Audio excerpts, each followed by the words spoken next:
Hello, and welcome to the pre-game show for the Public Sector Network Government Innovation Week Federal. It says the Government Innovation Week for the Government of Canada. That's going to be happening next week in Ottawa. So, what is a pre-game show? Well, if you think about it, in sports, you have the pre-game show that sets the context and helps you understand what are the key things to watch for at the upcoming event. In this case, the upcoming event is the Government Innovation Week. So, what are the things to watch for? What is the context here that this Government Innovation Week is going to be happening within? Well, first off, the geopolitics have definitely shifted. Canada's under incredible pressure, both from insecurity and stability coming from the United States, but also just a shifting sort of global environment that is leading to a lot more instability, a lot more uncertainty, and there's a real need to build up domestic resilience, domestic capacity. So that's part of the context that's putting pressure on this, and that's going to feed into every single conversation from cybersecurity all the way through how AI is being used in the workplace. And a key part of that is this question on digital sovereignty, because Canada depends so much on infrastructure, predominantly from the United States, and that is now being used as a pressure point for negotiations. So how does Canada build up its own digital resiliency, its own digital sovereignty? This is becoming a much bigger talking point that people are thinking about and need to think about. So that's a theme. A second theme that I think is really important to this is huge cuts. The shifting geopolitics is actually changing how government is spending its budget. And so one of the shifts you're seeing is the government is trying to shrink its workforce so they can move more of its funding into supporting the economy, the Canadian economy. And I think this is going to create two key points of context for this discussion at the Government Innovation Week. The one part is around how does the government more effectively support Canadian businesses? And there's going to be a lot of people from the private sector who will be at this thing. So how is that conversation going to happen? How's that going to look in the hallways, but also from the panel stages as conversations really develop around the government better supporting Canadian businesses and shifting relationship and scale in that sense. But the other place that, of course, it impacts is job cuts. Job cuts have been massive, and so there's been huge pressure on senior leadership to find and make cuts. So they're trying to figure out, how do I cut my staff team in a way that allows me to continue to get the outcomes that Canadians expect from me, while at the same time, don't lose too much institutional memory, keep the morale up. It's it's an impossible situation. That's putting a lot of pressure on senior leadership.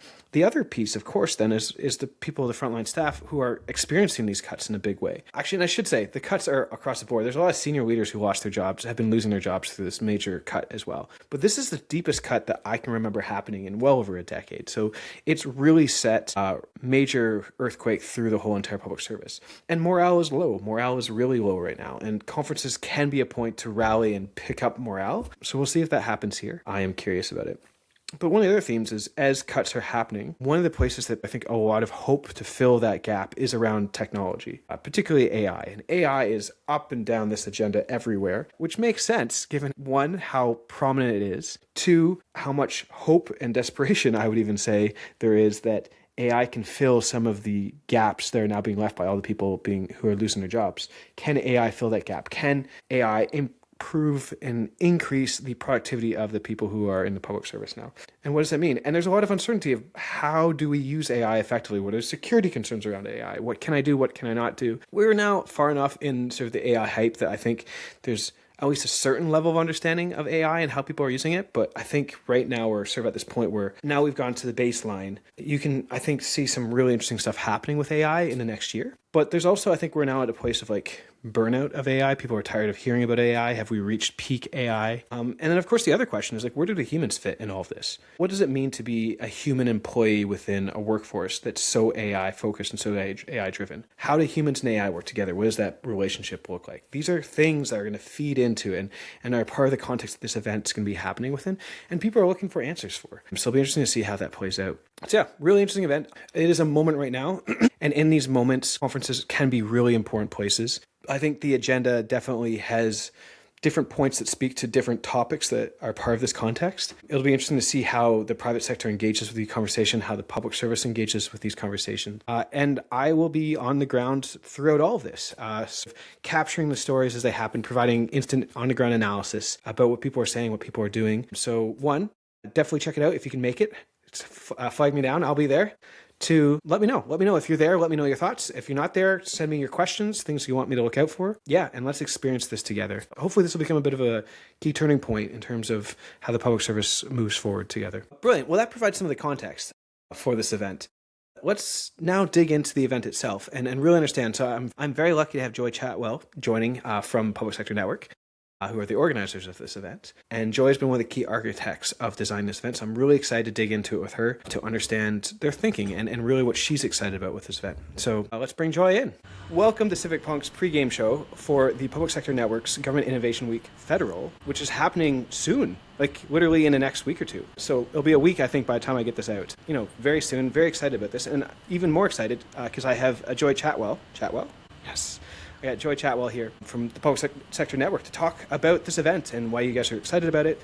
But let's take a step back. Joy, tell me about yourself first. All right, so I have been in the conference industry for my whole career, quite a long time, working, building research and development to understand what do people want to learn when they go to a conference? What will make it worth getting out of bed and not going to the office? And so spending a lot of time talking to people. And for the last 4.5 years, I've been at Public Sector Network, looking at how can we help government move the needle forward? How can we innovate, change, improve the lives of citizens? And so I lead a team doing research, talking with folks, and then creating content pieces, conferences, research councils to bring people together and connect people and help drive improvements in government.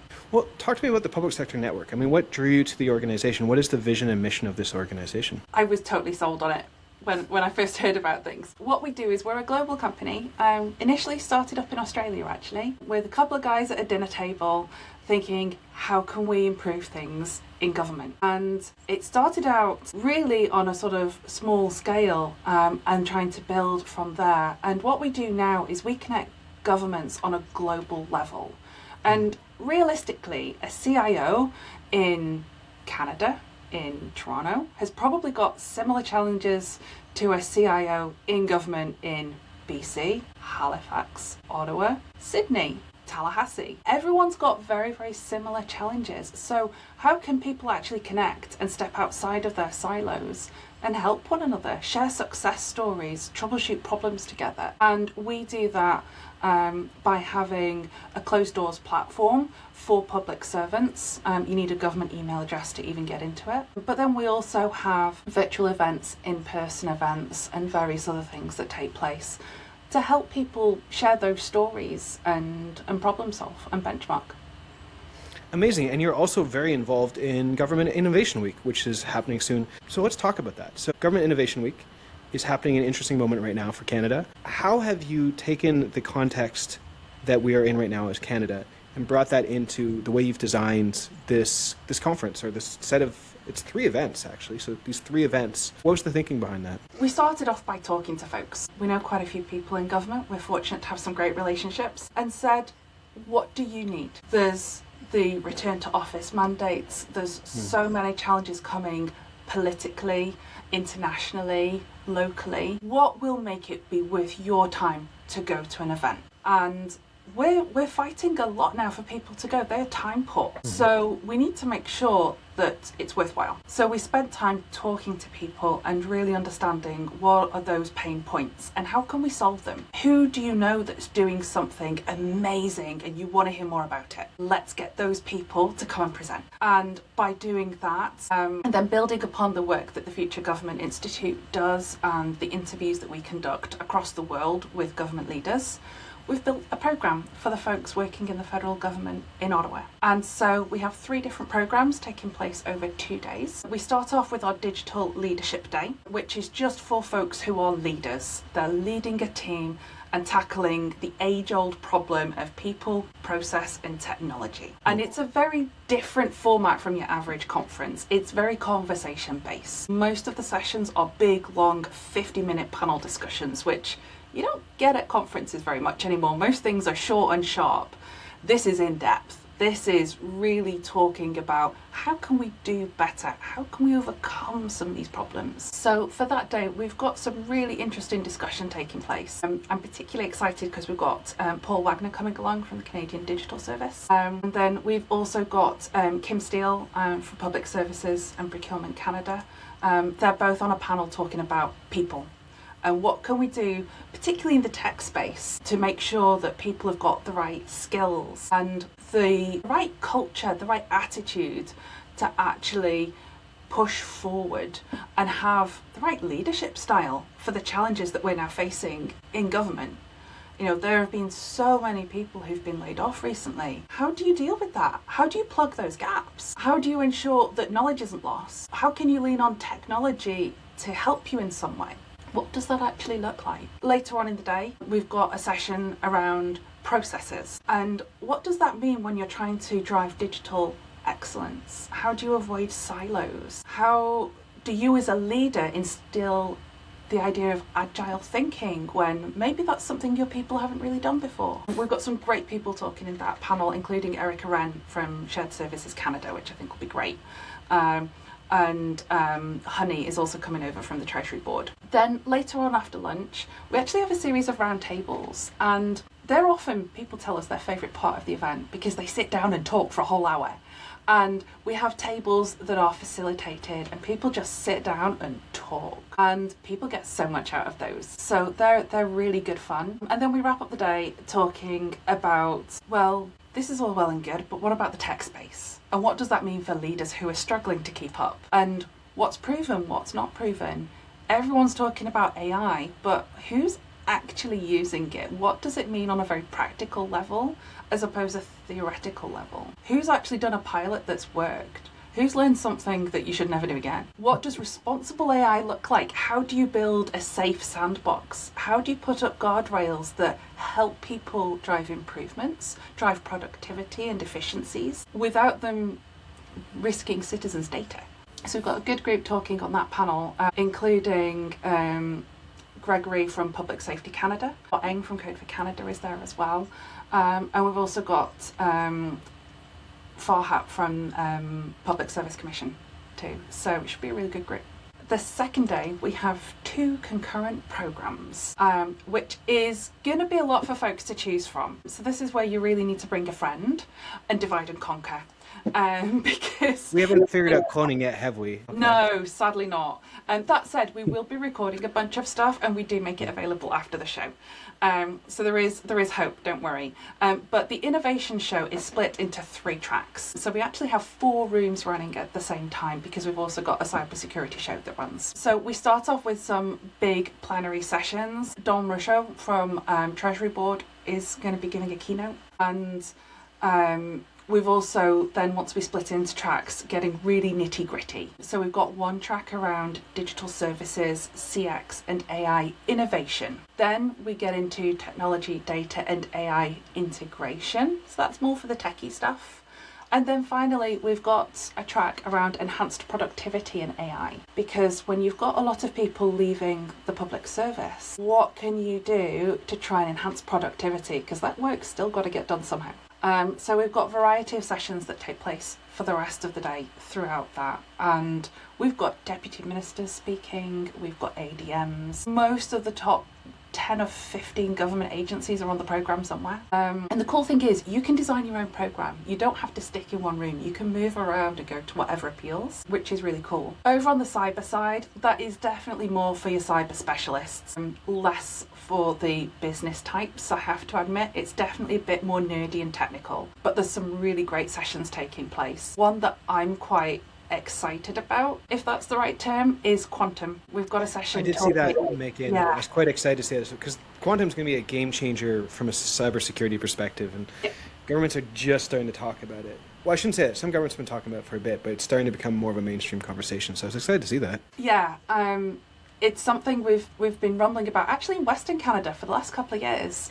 So it's great to see that the federal government are actually willing to talk about it from the stage. And there's a panel discussion which I'm really looking forward to. It's around cyber optimism. And I actually moderated the panel on this topic at our Ontario show back in September. And the conversation was amazing because people are scared about AI, let's face it. You can't really trust it. Are you really sure that things aren't going to get used where they're not supposed to? What is that young kid you've just hired doing with AI? Like, there's so much concern about AI and cyber and machines fighting machines, or should they be fighting machines? how do you tackle that? So I'm really curious to see what the federal folks have to say, because the Ontario session was fascinating. And we've got a good group chatting on there. So yeah, I'm really excited. The RCMP are going to be on that panel, along with Service Canada and the Treasury Board. So good. What does success look like when, talking to people who've attended this, a week, a month, a year later? What are the things that you hope they've taken away that are still sticking sort of rent-free in their brain? I hope people go back and make even one change to how they go about doing their day job. It's a lot. Like, a conference is tiring. You're exhausted by the end of it. I hope that something sparks in them where they go back and change one thing, because that then becomes a catalyst for more change. Hopefully, they'll come back with a whole slew of ideas, but maybe they'll only actually manage to implement one because of bureaucracy, time, budget, etc. But I hope it'll inspire folks. I mean, it's always the challenge with conferences, right? Like, there's lots of, if it's a well-designed conference, you get lots of really interesting ideas that get batted around a bunch. And you leave energized, and you've got these new relationships, these new ideas in your head. Where these always fall down is how well are people able to implement these ideas. I mean, this is something that you think a lot about. What are some things that you've done with the design of this Innovation Week to help increase the chances of people, or help people with the application of the ideas that they're hearing about? We try and make sure that the sessions aren't too long on the whole. Apart from those panel discussions on the Digital Leadership Day, things are pretty short and pithy. On the whole, sessions are 20 minutes, panels are only 30. So trying to really boil it down and actually say, what's the essence of what you're trying to say here? You can't go on stage and talk about your background for 5 straight minutes, Let's get straight to the point. Let's tell a story. To me, the perfect session is someone who goes on stage and says, I had this problem. I decided that there were these 3 approaches to how I could tackle it. I picked this one because of this. Then this is how we implemented it. And you know what? There were these things that happened along the way that we weren't expecting. This is how we overcame it. And if I was to talk to future me and advise myself on what to do differently and what to do the same, this is what I'd say. I love those sessions. They're the ones where it's very, very tangible. And quite often what's going on in one agency is totally applicable to another agency. And you get to find out what's going on in a way that you can't normally when you're in the office or working from your home office. Over in BC, and I know you were there, Derek, the folks there were talking about cylinders of excellence. Yes, I remember. My team thought they might be a little bit off the rocker maybe, but actually I've done a bit more talking to people. They're onto something in BC. Because cylinders of excellence are not silos, but they kind of are silos. And the problem that government often has is they've no idea what someone's working on down the hallway. And so the thing with a conference is you get out of your day-to-day and you get to reflect and think. Often, when all of us are in work, no matter what our job is, we're so busy on the day-to-day execution that having that opportunity to step back and think is rare. And so hopefully people will come to this conference and think and leave and feel inspired to change. Maybe they'll even deliver some of it too.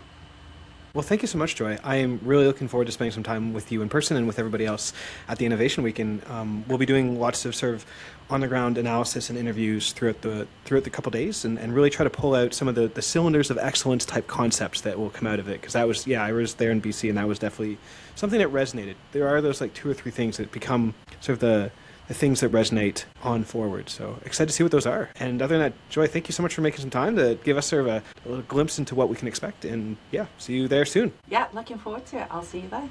Hope to see everyone else too. Thank you. Amazing. Well, hopefully this gives you some stuff to sink your teeth into, an idea of what this event is about, the context it sits within. I'm going to be on the ground at the event through the 2 days. I'll be sort of sending out sort of live posting about this throughout the days, quick interviews with people on the ground, my own instant analysis of stuff I'm seeing and hearing. Follow along on LinkedIn and Blue Sky, as well as, of course, the Civic Punks YouTube channel, which is where I'll be posting all this stuff.